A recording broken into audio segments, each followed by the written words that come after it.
Regardez, Bruno Genesio nous fait l'amitié d'être avec nous. C'est ça la loi du direct dans cet avant-match XXL. Le coach lillois, juste avant cette semaine de Ligue des Champions. Bonsoir Bruno, ça va bien? Bruno, merci infiniment d'être avec nous dans cet avant-match. Beau plateau, non? Ah oui, beaucoup de chance. On te surnomme Fabiola quand même. Ouais, mais là, vous avez mis la barre haute. Hein. Bruno, merci infiniment d'être avec nous. Bon, la question est traditionnelle. Comment on prépare cette séquence-là? Paris et le Borussia en quelques jours, là. C'est pas la meilleure des programmations pour nous, mais on va pas pleurer parce que c'est comme ça. Mais c'est vrai qu'on aurait préféré avoir un jour de plus pour jouer ces deux gros matchs. Donc on a raisonné en conséquence, en prenant en compte les deux matchs avec seulement 2 jours de battement entre les deux. Donc on a fait deux compos, enfin on a fait une compo ce soir qui permet à la fois d'avoir une équipe très très compétitive, mais qui nous permettra aussi d'en avoir une autre mardi qui sera très compétitive. Est-ce que c'est la compo qui est annoncée ce matin? On va la revoir, nous, dans le quotidien de l'équipe, la presse nationale. On va apporter de nouveau un œil sur ce 11. On aime ces variantes chez toi, ce mode caméléon qu'on a vu face à Rennes, face à Monaco. Est-ce qu'on est là? Est-ce qu'on est à 80%, 90%? Non. À 20%? Il y a 1, 2, 3, il y a 3 joueurs qui ne débutent pas dans la compo de. Lesquels ne débutent pas? Jonah, David, Ocon Haraldsson et Fernandez Pardo. Ok, donc tout ça préservé et donc gros changement attendu. Bon, les compos sont sortis, donc je peux vous la donner. Hein, alors vas-y. La défense, c'est celle-ci. Un milieu avec Benjamin André et Nabil Bentaleb.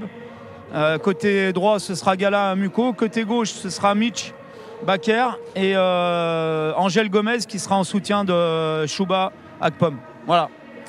Le match face à Monaco pour nous est notre dernière jauge.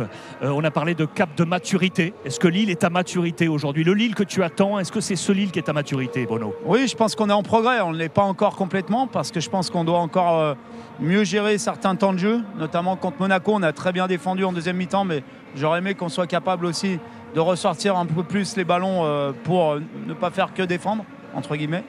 Mais il y a du mieux, On reste encore une équipe avec beaucoup de jeunes joueurs parfois. Et une équipe qui apprend, mais on est en progrès. On va voir ce soir si les progrès sont confirmés. Ouais, coach, je veux savoir sur quel aspect du jeu, forcément vous avez étudié le PSG, vous dites qu'on va pouvoir les travailler, même si c'est une équipe très complète, mais quel aspect du jeu peut-être plus précis vous avez travaillé? C'est difficile de trouver des points à exploiter contre eux, parce que fermer l'intérieur, ils peuvent passer sur les côtés, ou fermer les côtés, ils viennent à l'intérieur, ils sont capables de jouer en transition, ils sont capables de jouer en attaque placée, ils ont quasiment tout. Ce que j'ai demandé aux joueurs, c'est d'abord d'être très très bien organisé. Il faudra une grande organisation pour bien défendre et être compact, mais aussi à la récupération de jouer. On a les joueurs pour ça. On a des joueurs très techniques au départ, dans la compo de départ qu'on a faite. C'est aussi pour ça, pour être capable de sortir de leur contre-pressing et peut-être de les emmener là où ils aiment moins défendre, c'est-à-dire le plus près de leur but. Ah, une petite question peut-être entre coach et boss.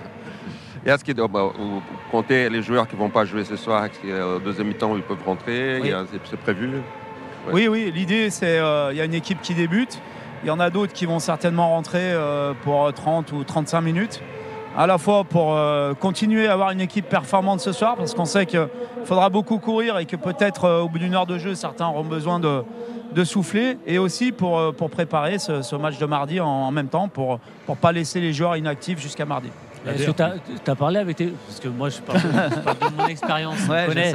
Quand il y a des matchs comme ça, que mardi un match important, est-ce que tu as parlé avec tes joueurs en disant là les gars, je vous préserve, j'ai quand même besoin d'un minimum de temps parce que j'ai besoin que vous mettez dedans pour les 20 dernières minutes ou les 30 dernières minutes, ou alors c'est toi qui décides, tu dis les gars, je fais ce choix là parce que mardi forcément vous allez jouer. Et c'est en fonction du résultat qu'il va avoir tout à l'heure. Oui, ils le savent. Ils savent, je leur ai bien évidemment dit qu'on allait tenir compte des 2 matchs. Lorsque vous êtes dans cette configuration, si on avait joué mercredi, ça aurait été complètement différent. Et je vois dans la compo de mon collègue qu'il n'y a pas trop de turnover.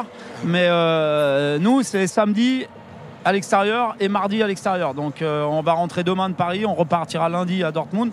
Donc voilà, il fallait tenir compte aussi de ça. Et j'ai aussi un groupe avec des joueurs qui sont capables de suppléer, de jouer, y compris des gros matchs. Donc c'est aussi pour ça que je leur fais confiance, parce qu'ils ont la compétence. Si je ne l'avais pas, là, je mettrais toujours les mêmes joueurs sur le terrain, mais je pense que j'ai suffisamment de bons joueurs pour pouvoir le faire.